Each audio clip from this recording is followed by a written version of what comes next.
साथियों नमस्कार, मैं प्रमोद कुमार आपका स्वागत करता हूं एक और नई वीडियो में। किसान भाइयों, इस समय गन्ना किसानों के सामने सबसे बड़ी समस्या ये है कि गन्ना छुलाई के बाद गेहूं की बुवाई किस प्रकार से की जाए, क्योंकि अगर आप गन्ने की पत्तियों को जलाते हो तो आप पर कानूनी कार्रवाई भी हो सकती है, जिस कारण से आप पर जुर्माना भी लग सकता है, आपको जेल भी हो सकती है। किसान भाइयों, आपको बताना चाहूँगा, गन्ना पत्तियों को फूंकने के कारण हमारे क्षेत्र में कुछ किसान भाइयों के गन्ना सट्टे बंद करा दिए गए हैं, साथ में उनके गन्ने का पेमेंट भी रोक दिया गया है।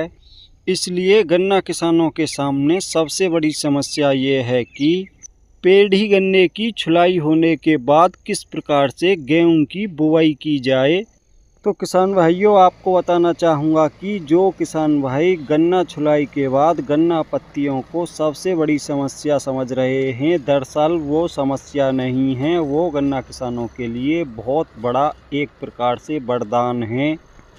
क्योंकि किसान भाइयों, आपने देखा होगा कि दिन प्रतिदिन हमारे खेतों की मिट्टी अपनी उपजाऊ क्षमता खोती जा रही है, जिसका कारण ये है कि किसानों के पास पर्याप्त मात्रा में गोबर की खादों का नहीं होना, जिस कारण से सभी किसान भाई अपने अपने खेतों में अंधाधुंध मात्रा में रासायनिक खादों का प्रयोग कर रहे हैं, जिस कारण से सभी किसान भाइयों के खेत की मिट्टी की उपजाऊ क्षमता कम होती जा रही है। इसलिए किसान भाइयों, अगर आप किसी भी फसल के बचे हुए अवशेष को, चाहें वो आपके गन्ने की पत्तियां हों या किसी भी और फसल का फसल अवशेष हो, उसको उसी खेत में जोत कर गलाने की कोशिश करें। अगर आप ऐसा करते हो तो किसान भाइयों, आपको किसी भी फसल का अवशेष समस्या दिखाई नहीं देगा, बल्कि आपके लिए वो फसल अवशेष एक प्रकार से वरदान साबित होगा। जैसा कि किसान दोस्तों, आप देख पा रहे हो, इस खेत में हमारा पेढ़ी गन्ना था, जिसकी छुलाई होने के बाद पत्तियों को समान रूप से फैलाने के बाद आज हमने अपने इस खेत में गेहूं की बुवाई कर दी है। और आपको ये भी बताना चाहूँगा कि हमने अपने खेत में मल्चर भी नहीं चलाया, सिर्फ हमने अपने खेत में 3 जुताई हैरों से की हैं। उसके बाद ये चौथी जुताई रोटावेटर से की जा रही है। किसान भाइयों, आपको यहाँ पर यह भी बताना चाहूँगा कि हमारे इस खेत में ट्रेंच विधि का गन्ना था, जिस पर मिट्टी चढ़ाई हुई थी, जिस कारण से हमको 3 जुताई करनी पड़ी हैं। अगर आपका साधारण विधि का गन्ना है तो समान रूप से गन्ने की पत्तियों को फैलाकर हैरों की 2 जुताई ही काफ़ी हैं।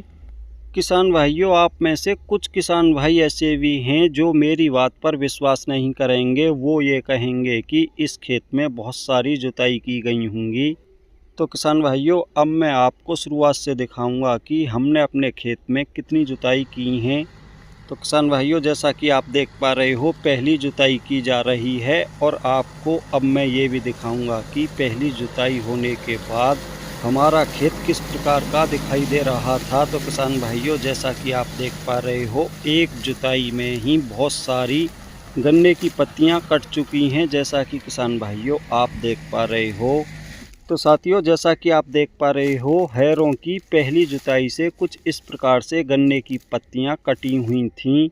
भाइयों, आपको यहाँ पर ये बताना भी ज़रूरी है कि जिस दिशा में मिट्टी चढ़ने के बाद हमारे गन्ने के बेड बने हुए थे, उसी दिशा में पहली जुताई की जा रही है, यानी कि लंबाई के पड़ते। तो साथियों, अब मैं आपको दिखाऊंगा कि खेत की 2 जुताई होने के बाद गन्ने की पत्तियां कैसी दिखाई दे रही थीं। तो भाइयों, जैसा कि आप देख पा रहे हो, एक जुताई हो चुकी है, दूसरी जुताई हैरों द्वारा की जा रही है। तो अब मैं आपको ये दिखाऊंगा कि दूसरी जुताई होने के बाद कितनी मात्रा में गन्ने की पत्तियां कट चुकी हैं। तो भाइयों, जैसा कि आप देख पा रहे हो, हैरों द्वारा 2 जुताई होने के बाद कुछ इस प्रकार से पत्तियां कट चुकी हैं और बहुत ही अच्छा खेत नज़र आने लगा है। तो साथियों, आपको यहाँ पर ये भी बताना चाहूँगा कि 2 जुताई हैरों द्वारा करने के बाद हमने अपने इस खेत में खाद और बीज का बिखराव कर दिया था। उसके बाद हैरों से तीसरी जुताई की थी। किसान भाइयों, आपको यहाँ पर थोड़ा सा ये बताना भी आवश्यक है कि गन्ने की पत्तियों को फैलाने के बाद आपको जो हैरों से जुताई करनी है किसान भाइयों, वो दोपहर में करनी है। दोपहर में जुताई करने का आपको ये फ़ायदा मिलेगा कि धूप से आपके गन्ने की पत्तियां टाइट हो जाएंगी, जो कि बहुत ही आसानी से हैरों द्वारा कट जाएंगी। किसान भाइयों, आप देख पा रहे हो, 2 जुताई होने के बाद हम अपने खेत में खाद और बीज का बिखराव करा रहे हैं।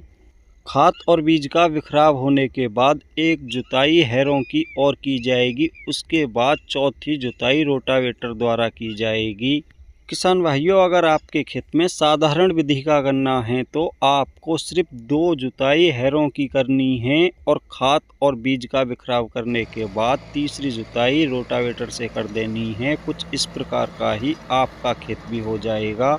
यहाँ पर किसान भाइयों, आपसे ये भी कहना चाहूँगा कि अगर आप अपने गन्ने की पत्तियों को जलाते हो तो उसके बाद भी आपको लगभग 2 जुताई हैरों की करनी होंगी और 1 जुताई रोटावेटर से करनी होगी। तो किसान भाइयों, उतने ही खर्चे में आपके खेत में गेहूं की बुवाई हो जाएगी और आप पर किसी भी प्रकार का जुर्माना भी नहीं लगेगा। और साथ में सबसे बड़ा फ़ायदा ये मिलेगा कि आपके खेत की मिट्टी बहुत ही उपजाऊ हो जाएगी। तो किसान भाइयों, आज की वीडियो में इतना ही था। वीडियो पसंद आई हो तो वीडियो को लाइक करें, दूसरे किसान भाइयों के साथ ज़्यादा से ज़्यादा वीडियो को शेयर करें और जिन किसान भाइयों को हमारी वीडियो पसंद नहीं आई वो कमेंट करके अवश्य बताएं कि उनको हमारी वीडियो क्यों पसंद नहीं आई। और साथ में आपसे ये भी कहना चाहूँगा कि जिन किसान भाइयों ने अभी तक हमारा चैनल सब्सक्राइब नहीं किया है, कृपया हमारे चैनल को सब्सक्राइब करें, साथ में घंटी के बटन को ऑल पर सेलेक्ट कर दें ताकि तब भी मैं कोई नई वीडियो डालूं तो सबसे पहले उसका नोटिफिकेशन आप तक पहुंच सके।